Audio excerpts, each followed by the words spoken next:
आज हम इतिहास का एक ऐसा पन्ना खोलेंगे जो आपको उस दौर में ले जाएगा जब दिल्ली की गलियों में सिर्फ और सिर्फ मौत का सन्नाटा था। ये कहानी है भारत पर हुए सबसे क्रूर, सबसे भयानक हमलों में से एक की। जरा एक पल के लिए सोचिए, दिल्ली की सड़कों पर लाशों के ढेर लगे हैं, इंसानी खोपड़ियों से ऊंची ऊंची मीनारें बनाई जा रही हैं और हवा में सिर्फ जलने की बदबू और एक खौफनाक खामोशी है। और ये सब करने वाला कोई और नहीं बल्कि एक ऐसा हमलावर था जो खुद को ईश्वर का कोड़ा यानी स्कर्ज ऑफ गॉड कहता था। उसका नाम था तैमूर, जिसे दुनिया तैमूर लंग के नाम से ज्यादा जानती है। तो आखिर कौन था ये तैमूर, जिसे इतिहास आतंक का सौदागर भी कहता है? चलिए जरा करीब से जानते हैं। तैमूर लंग, जिसका असल मतलब है लंगड़ा तैमूर, 14वीं शताब्दी का एक तुर्क मंगोल शासक था। वो 1336 में पहला हुआ और खुद को महान चंगेज खान का वारिस समझता था। उसका सपना भी चंगेज खान की तरह ही पूरी दुनिया पर फतह हासिल करना था। उसके मकसद बिल्कुल साफ थे। पहला, बेहिसाब लूटपाट करना। दूसरा, खौफ और आतंक को एक हथियार की तरह इस्तेमाल करना। और तीसरा, इस्लाम के नाम पर अपनी सल्तनत को दूर दूर तक फैलाना। मतलब उसके लिए आतंक सिर्फ जंग का नतीजा नहीं था, बल्कि एक सोची समझी रणनीति थी। अब सवाल ये उठता है कि दुनिया में इतनी सारी जगहें थीं, तो फिर तैमूर की गिद्ध जैसी नज़र आखिर भारत पर ही क्यों पड़ी? आखिर उस दौर के भारत में ऐसा क्या था जिसने उसे एक हमलावर के लिए इतना आसान और इतना आकर्षक निशाना बना दिया? इसकी 3 बहुत बड़ी वजहें थीं। पहली, दिल्ली सल्तनत बेहद कमज़ोर हो चुकी थी। सुल्तान महमूद तुगलक का शासन नाम का ही था, चारों तरफ बगावत का माहौल था। दूसरी वजह थी भारत की दौलत, जिसके चर्चे दुनिया भर में थे। सोना, चांदी, हीरे जवाहरात से भरे शहर। और तीसरी वजह, तैमूर ने एक धार्मिक बहाना बनाया। उसने कहा कि वो काफिरों को सजा देने आया है, जबकि उसका असली मकसद सिर्फ और सिर्फ लूटना था।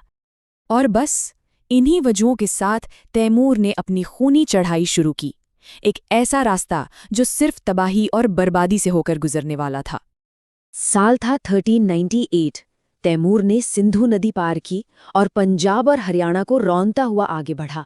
उसके रास्ते में जो भी शहर, जो भी कस्बा आया, उसे या तो जलाकर राख कर दिया गया या फिर लूट लिया गया। उसकी सेना दिल्ली के दरवाजे तक खून की नदियां बहाती हुई पहुंची। एक इतिहासकार ने लिखा है कि उसके रास्ते में पीछे सिर्फ खामोशी और मौत बचती थी। ये एक लाइन उसकी दरिंदगी की पूरी कहानी कहने के लिए काफी है। और फिर आया इस हमले का सबसे खौफनाक, सबसे दर्दनाक हिस्सा, दिल्ली की पूरी बर्बादी। दिल्ली पर आखिरी हमला करने से ठीक पहले तैमूर ने एक ऐसा काम किया जिसे सुनकर रूह कांप जाती है। उसने एक ही दिन में लगभग 1 लाख कैदियों को मौत के घाट उतार दिया। 1 लाख! ये नंबर इतना बड़ा है कि इसकी कल्पना करना भी नामुमकिन सा लगता है। शहर के अंदर जो हुआ वो और भी भयानक था। मारे गए लोगों की खोपड़ियों से मीनारें खड़ी की गईं। बाजारों, मस्जिदों, घरों, किसी चीज को नहीं बख्शा गया। सबको जलाकर राख कर दिया गया। दिल्ली कई महीनों तक एक मुर्दा शहर बनी रही, जहां जिंदगी का कोई नामो निशान तक नहीं था। सच कहूं तो ये घटना भारतीय इतिहास की सबसे भयावह और शर्मनाक घटनाओं में गिनी जाती है। तो इस तबाही का भारत पर क्या असर पड़ा और तैमूर अपने पीछे कैसी विरासत छोड़ गया? आइए देखते हैं। देखिए, तैमूर की क्रूरता सिर्फ उसका गुस्सा नहीं थी, ये एक सोची समझी चाल थी। वो मानता था कि अगर एक शहर ने लड़ने की हिम्मत की तो अगले 10 शहर बिना लड़े ही घुटने टेक देंगे।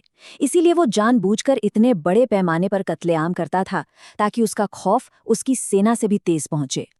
इस हमले का असर हर तरफ से विनाशकारी था। राजनीतिक तौर पर देखें तो दिल्ली सल्तनत की कमर ही टूट गई। आर्थिक तौर पर व्यापार और संस्कृति को ऐसा धक्का लगा जिससे उभरने में कई दशक लग गए। और पूरे उत्तर भारत में सालों तक अस्थिरता का माहौल बना रहा। लेकिन ये कहानी सिर्फ बर्बादी पर खत्म नहीं होती। इसमें इतिहास का एक बहुत ही दिलचस्प मोड़ भी है। एक तरफ तैमूर एक विनाशक था जिसने एक सल्तनत को चकनाचूर कर दिया, पर विडंबना देखिए, उसी का वंशज यानी बाबर आगे चलकर उसी जमीन पर मुगल साम्राज्य की नींव रखता है। तो एक तरह से तैमूर के विनाश ने ही एक नए और बड़े साम्राज्य के लिए अनजाने में रास्ता साफ कर दिया था। तो तैमूर सिर्फ एक लुटेरा या हमलावर नहीं था, वो इतिहास का एक ऐसा भयानक अध्याय है जो हमें आज भी बहुत कुछ सिखाता है। ये इस बात का एक जीता जागता सबक है कि कैसे सत्ता का नशा, दौलत का लालच और कट्टरता, ये तीनों मिलकर एक इंसान को किस हद तक हैवान बना सकते हैं। तो आखिर में एक सवाल जो हम सबको सोचना चाहिए, अपनी महत्वाकांक्षा को पूरा करने के लिए की गई क्रूरता को क्या किसी भी तर्क से सही ठहराया जा सकता है?